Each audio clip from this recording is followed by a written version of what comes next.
Bismillahirrahmanirrahim.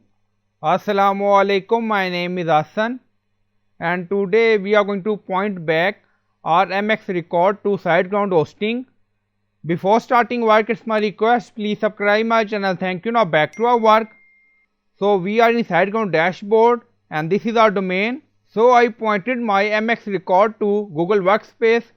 Now going back to Siteground hosting, on left side you see domain. So click on it and then you see DNS zone editor. So click on it. Now you see DNS zone editor open and then you see create new record, a record, cname. Now you see mx. So click on it.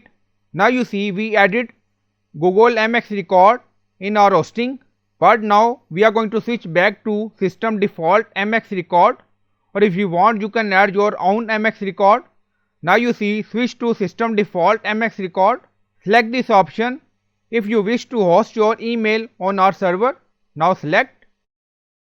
Now you see name, cache duration setting, also you see priority destination, and then you see message.